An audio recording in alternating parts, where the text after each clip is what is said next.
study. We are more scared when we go to the doctor's office. What if the doctor comes to our school? Thank you, Dr. ARUN MAMMEN, for accepting our invitation on behalf of our Trinity Adventist Academy. Appa! We would like to ask you, a few questions regarding common doubts we have. Is playing too much bad for you? Playing too much is not bad for any kid. As we have all heard about the phrase, all work and no play makes Jack a dull boy. So, we must study when you are given the time for studies, and we must play at the correct time. What in this modern era, what I emphasize is that playing doesn't mean that playing on a laptop or on a tablet.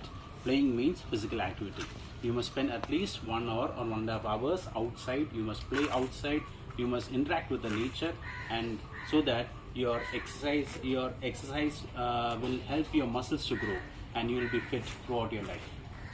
Is peanut butter jam healthy for you? Okay, peanut butter are healthy for you, and jams can be of two types. It can be homemade jams or it can be commercially made. Not all commercially made jams are healthy for you. What you must do is that when you buy a jam from your supermarket, you must check the ingredients, and if you must check the contents, what all does it contain, and you must determine whether it will be healthy for you or not. But most of the homemade jams will be healthy for you. So, in my opinion, peanut butter are much healthier than jams. What is better, eating fast or slow? Okay, when you eat your food, you must chew it properly and then only eat your food. So, when we say that when you eat, you must take your time, you must chew it with your teeth so that the workload for your stomach will be less. So, imagine if you don't eat your food, or if you don't chew your food, what will happen? You just gulp it down your throat, it goes to your stomach, and the stomach has to do extra work to get it digested. So you must eat your food by within 10 to 20 minutes. Fast eating is not at all advised. What should we do if our friend is bleeding? Okay, if your friend is bleeding, first and foremost thing to do is not to panic. You must call for help. That is, you must inform the teacher in your school.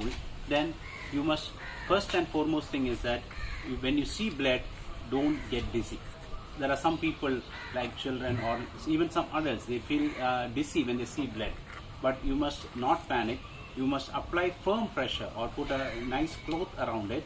And if it is your arm or a leg, what you should do is that you must elevate your arm above the level of the heart so that the blood flows down by the effect of gravity and the bleeding stops.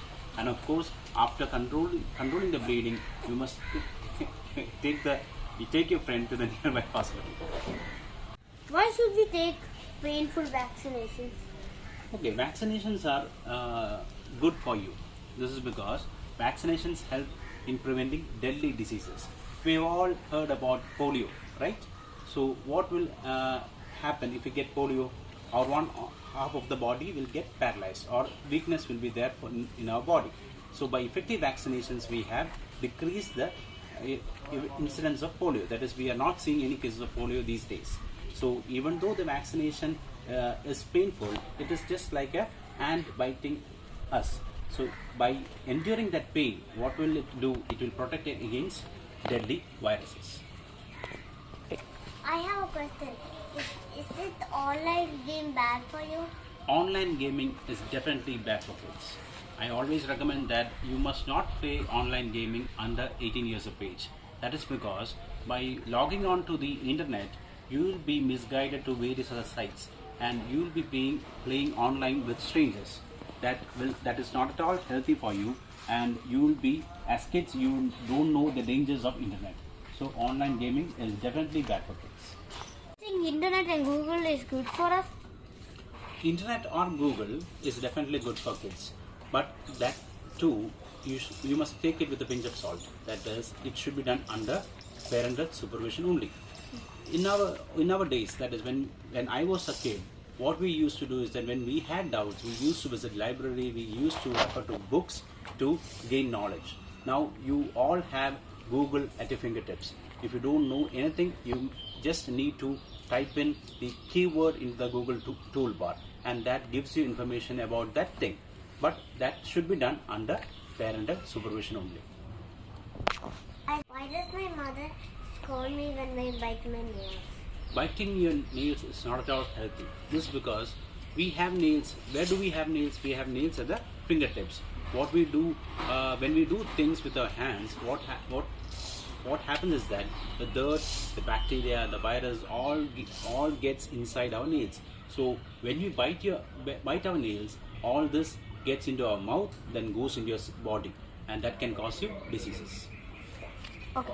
Why do doctors check our height and weight when we visit them? Okay, the height and weight of a child is very important.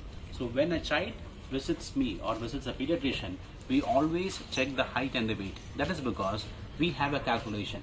For example, if a 4-year-old child comes to me for checking his height and weight, for a 4-year-old child, he should weigh 16 kilos.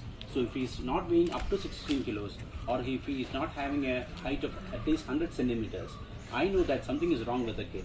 So I will investigate to check whether he is having some diseases or whether he is taking his food adequately or not. So that is why we always measure the height and weight. Moreover, and when we prescribe medicines, we always give medicines depending on the weight of the child. So, Is it okay if you cry or get angry? No, crying or getting angry is part of our emotion. Okay, so it is okay to vent out our emotions, but getting angry at everything or silly things is not all good. For example, your teacher or your parent may scold you, and by getting angry at them is not at all good for you. This is because the teachers as well as the parents scold you so that you may grow up as a good human being. And crying, as a matter of fact, is good for your body. This is because it will be easy to vent out emotions. So, but I again emphasize that crying at silly things is not at all good. is it easy being a doctor? It is not at all easy in becoming a doctor, because to become a doctor, you must have to study really hard. But the major advantage of becoming a doctor is that you can help a lot of people. You must have the dedication throughout your life, and you must be ready to work odd hours. And actually, when you help someone, you will get that gratitude. And if you enjoy helping others, you definitely can become a doctor. Thank you.